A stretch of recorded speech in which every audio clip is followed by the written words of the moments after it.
Thank you sir. आत्मवंदन सभी master को। हम जो बुक रीडिंग कर रहे हैं वो है जीवात्मा जगत के नियम। और अभी तक हमने जो टॉपिक कवर किए वो है ईश्वर के सच्चे नियम क्या होते हैं वो देखा। आत्मविश्वास के जरिए खुद में सुधार लाना। और नेक्स्ट टॉपिक जीवात्मा जगत से संपर्क करना। और बाद में बूढ़े और झरने की कहानी सुनी। ईश्वर के नियमों को समझना, वो क्या होते हैं वो समझना, वो देखा। और अभी नेक्स्ट जो टॉपिक है, हमारी मृत्यु कैसे हुई और जीवात्मा जगत के लोग।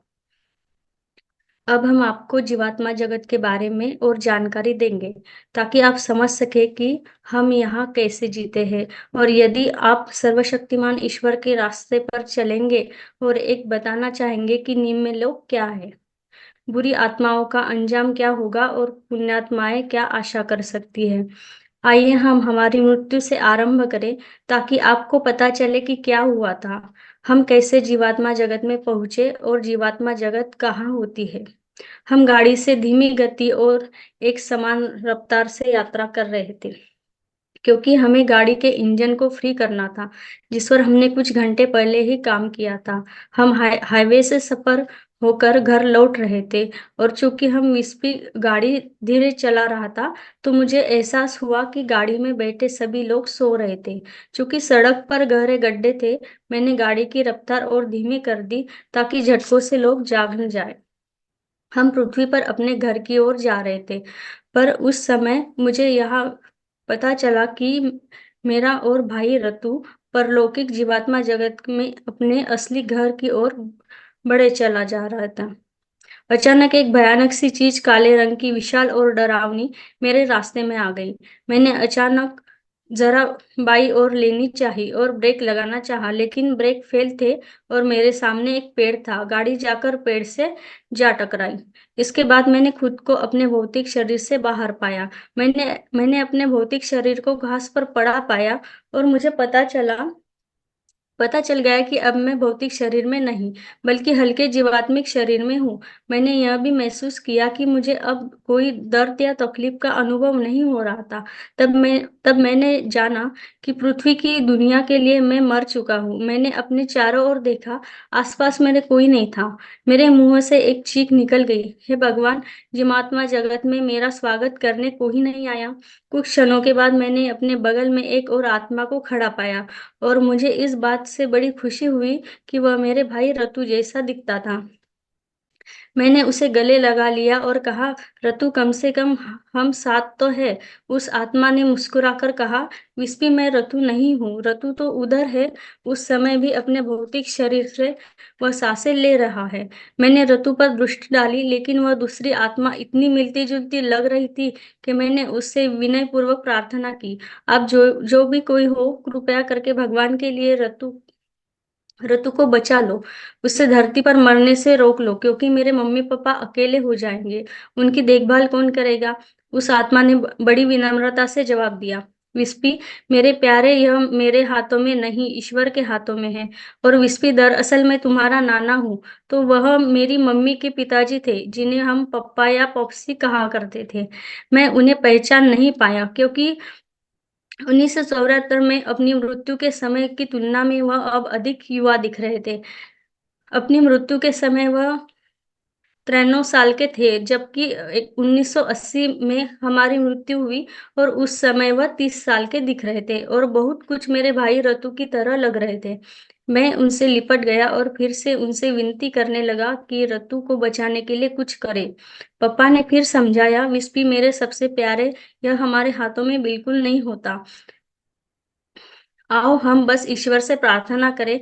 मैं भी बहुत दुख महसूस कर रहा हूँ। मेरी प्यारी बिटिया कैसे रहेगी तुम दोनों के बिना। जो ही हमने अपने हाथ जोड़े और प्रार्थना में कहा, हे ईश्वर, ऋतु भी अपने भौतिक शरीर से बाहर निकल आया। हम वहां खड़े थे, उदास और दुखी दुखी थे, मेरे मेरे माता पिता के बारे में सोचते हुए। रतु ने मुझे देखा और तब चकनाचूर गाड़ी पर उसकी दृष्टि पड़ी, लेकिन उसने घास पर खड़े हुए अपने भौतिक शरीर को नहीं देखा। वह पूरी ताकत से चीख पड़ा। उसकी आवाज तेज और खुरदरी थी। मैंने उसकी वही आवाज सुनी जो धरती पर उसकी हुआ करती थी। लेकिन उसने भी तेज क्या कर दिया तुमने, गाड़ी क्यों तब इसके बाद उसकी नजर पापा पर पड़ी और उसने उन्हें पहचान लिया। पापा, आप यहाँ? मैं कहा हूँ। पापा, आप तो मर चुके थे, फिर यहाँ क्या कर रहे हैं? फिर मेरी ओर देखकर बोला, बोलो, क्या कर दिया तुमने मेरी कार को? हमने उसे समझाया कि पृथ्वी पर हमारी मृत्यु हो चुके हैं।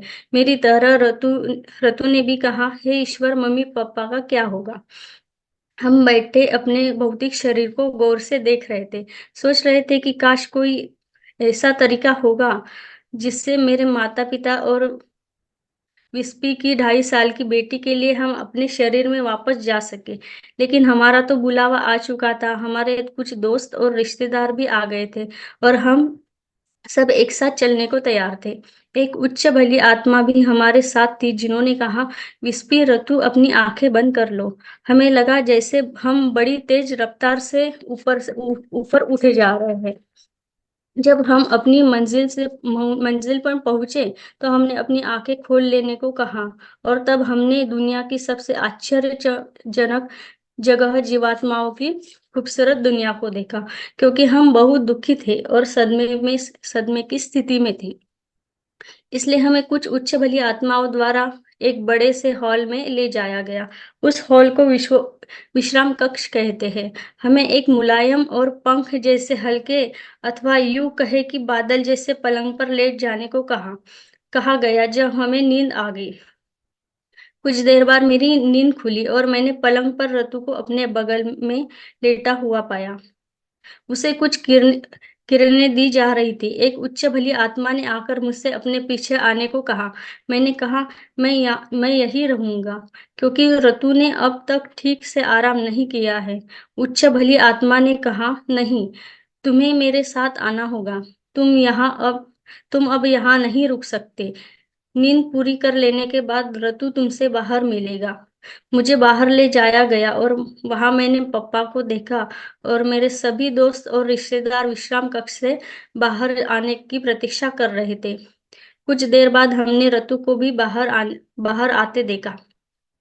तब हमने निर्णय लिया कि चूंकि हम अपने मम्मी पापा के पास वापस नहीं जा सकते, हम उन्हें इस भयानक सदमे से बहादुरी पूर्वक निकालने की मदद करेंगे। नेक्स्ट टॉपिक है 7 लोक अथवा तल।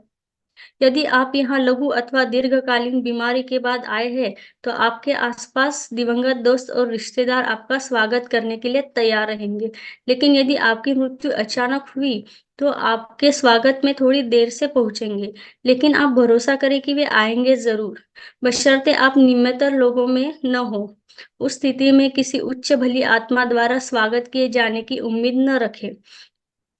बहरहाल, बुरी आत्माएं आपको निम्न लोकों में ले जाने के लिए तैयार मिलेगी। जीवात्मा जगत में 7 लोक अथवा तल होते हैं। प्रत्येक लोक में 9 से 10 स्तर होते हैं, इसलिए लोक 1 से 0 का अर्थ होगा और 1 से स्तर 0। प्रथम लोक निम्नतर और सबसे अंधकारपूर्ण होता है और यह पृथ्वी के सबसे नजदीक भी होता है। यह सबसे भयानक जगह होती है। यहाँ बंजर चट्टानें होती है। यहाँ रेंगने वाले जंतु होते हैं, जो दरअसल विकृत शरीर, दुष्ट और कुविचारों से भरे मन वाली मनुष्य आत्माएं होती हैं। उनके शरीर हमारी तुलना में बहुत भारी होते हैं और वे बंजर इलाके में रहते हैं और अत्यधिक अंधेरे में चट्टानों पर रेंगते रहती है। वे कभी रोशनी के एक नन्ही किरण भी नहीं ले पाती। दूसरा लोक दूसरा लोक भी भयानक है, लेकिन यहाँ प्रथम लोक जितना अंधेरा नहीं होता। न ही यहाँ रहने वाली आत्माओं के शरीर उतने विकृत और भारी होते हैं। वे भी पथरीली गुफाओं में रहते हैं, एक दूसरे से घृणा करते हैं और घिनौनी भद्दी भाषा का प्रयोग करते हैं। उन्हें रोशनी अथवा कोई भी अच्छी चीज नसीब नहीं होती। तीसरा लोक तीसरा लोक कुछ बेहतर है, लेकिन यहाँ भी रोशनी नहीं होती। यहाँ आत्माओं के शरीर प्रथम और दूसरे लोकों की तुलना में हल्के होते हैं। वातावरण बहुत ही भारी और कोहरे से भरा होता है। आत्माओं के शरीर देखने से मनुष्य की तरह, लेकिन बूढ़े और अधूरे नजर आते हैं। तीसरे लोक की आत्माओं में एक दूसरे के प्रति दुर्भावनाएं होती है और वे हर चीज के लिए एक दूसरे पर आरोप लगाती है। वे यहाँ यानी तीसरे लोक में पहली बार आने वाली आत्माओं को पकड़कर अपना गुलाम बना लेती है और अपने दुष्ट कर्मों की मदद करने के लिए उन्हें मजबूर करती है। चौथा लोक एक मध्य लोक है। यह पृथ्वी जैसा है, जहाँ दिन और रात दोनों होते हैं। यह ऐसा लोक है जिसमें मनुष्य की आत्मा अपनी जीवन यात्रा शुरू करती है। उन्हें चौथी लोक के 5वें स्तर से उठने या नीचे गिरने का अवसर दिया जाता है, और यह पूरी तरह से हम पर निर्भर करता है। पांचवा लोक पांचवा लोक से स्वर्ग शुरू हो जाता है, जो धरती के किसी सुंदर स्थान जैसा होता है। आकाश में हमेशा एक हल्की सी चमक रहती है। इस लोक की आत्माएं एक दूसरे की मददगार होती है। उनके शरीर काफी हल्के होते हैं और उनमें कोई विकृति नहीं होती। छठा लोक छठा लोक बहुत सुंदर है। यहाँ खूबसूरत चमकीली हरी घास, पेड़ और ऐसे रंगी बिरंगी फूल होते हैं जो पृथ्वी पर नहीं पाए जाते। यह लोक धूप खिले दिन की तरह हमेशा रोशन रहता है। यहाँ आत्माएं लगभग पूर्ण होती है। उनके शरीर बहुत हल्के होते हैं और वे सब आपसी मेल जोल और प्रेम के साथ रहते हैं, एक दूसरे की मदद करते हैं और अपनी पसंद के काम करते हैं। यदि आप छठे लोक या उससे ऊपर है, और आपका अवचेतन मन, जिसे अंतरात्मा भी कहा जाता है, जो आपका वास्तविक आध्यात्मिक मन है, वह आपको पृथ्वी पर किए जाने वाले उन पापों को नहीं करने देता जो आपको चौथे लोक से निम्नतर लोकों में ले जाता है। सातवां लोक सातवां लोक उच्चतम लोक है। पृथ्वी के लोग इसकी सुंदरता की कल्पना भी नहीं कर सकते। सातवें लोक की सुंदरता का देखकर ही विश्वास किया जा सकता है। इसे शब्दों में बयां नहीं किया जा सकता। बेशक यह लोक इतना सुंदर है कि इसके बारे में कोई भी सोच ही नहीं सकता। इस लोक की आत्माओं के शरीर सबसे अधिक चमकीले और सबसे अधिक पूर्ण और युवा जीवात्मिक शरीर होते हैं। वे बादल जैसे हल्के होते हैं। यह आत्माएं पूर्ण तालमेल और प्रेम के साथ रहती है। यह लोक स्वर्ग लोक से भी बढ़कर है। सातवें लोक के बाद क्या है, यह हम नहीं जानते। ठीक उसी तरह जिस तरह पृथ्वी पर रहने वाले लोग जीवात्मा जगत के बारे में ज्यादा नहीं जानते। सातवें लोक के 9वें स्तर के बाद हम आत्माएं पृथ्वी पर पुनर्जन्म नहीं लेती, लेकिन हमारी हमारी आध्यात्मिक यात्रा जारी रहती है। सातवें लोक की आत्माएं लगभग पूर्ण और शुद्ध आत्माएं होती है, लेकिन यदि वे पृथ्वी पर पुनर्जन्म लेती है और उससे छोटा सा भी पाप हो जाता है, तो उन्हें 5वें या छठे लोक में उतरना पड़ता है। इसलिए यह हमेशा एक आत्मा के अपने ही हाथों में होता है कि वे ईश्वर के सच्चे रास्ते पर चलते हुए उठे या पाप या अंधकार के दलदल में गिरे। नेक्स्ट टॉपिक है हमारा असली घर। हम सब जानते हैं कि पृथ्वी छोड़कर जीवात्मा जगत में जाना अच्छा है। जीवात्मा जगत हमारा वास्तविक घर है। हम थोड़े समय के लिए पृथ्वी पर जाते हैं और वापस अपने घर लौट जाते हैं। अनुभव हासिल करने के लिए हम पृथ्वी पर जाते हैं। पृथ्वी हमारी पाठशाला है, जहां हम सीखते हैं, अनुभव लेते हैं और उच्च स्तर की ओर बढ़ने के लिए अपनी आत्माओं को शुद्ध करते हैं। पृथ्वी के लोगों को अपनी असली दुनिया जीवात्मा जगत की कोई स्मृति नहीं होती। यदि आप में वह स्मृति हो, तो आप पृथ्वी पर एक मिनट भी रहना नहीं चाहेंगे। इसलिए ईश्वर ने आपको आपकी असली दुनिया, आपके असली प्रियजनों और जीवात्माओं की जगत की खूबसूरती की यादों से वंचित रखा है। ईश्वर ने इस तरह सारा प्रबंध किया है जिससे आप पृथ्वी पर अपना प्रशिक्षण और शिक्षा पूर्ण किए बिना बिना वापस लौटने का सोच न सके। जीवात्मा जगत की याद रहने पर आप पृथ्वी पर रहने की बात से घृणा करेंगे। इसे लेकर ईश्वर इतने निश्चित हैं कि उन्होंने आपके अभौतिक मन से इन यादों को पूरी तरह से रोक दिया है। लेकिन आपका आध्यात्मिक मन, जिसे अवचेतन मन भी कहते हैं, जीवात्मा जगत की यादों से भरा होता है। बहरहाल अब अवचेतन मन की याद को आपके भौतिक तार्किक मन तक नहीं पहुंचाने देता है। यदि पृथ्वी पर रहने वाले मनुष्य का अवचेतन मन सुप्त है, तो वह ईश्वर के असली नियमों को नहीं जान पाएगा, क्योंकि पृथ्वी पर लोगों की स्थिति बद से बदतर होती जा रही है। इसलिए हम चाहते हैं कि आप इस असलियत को जानें, ताकि आप अवचेतन मन को जागरूक कर सके।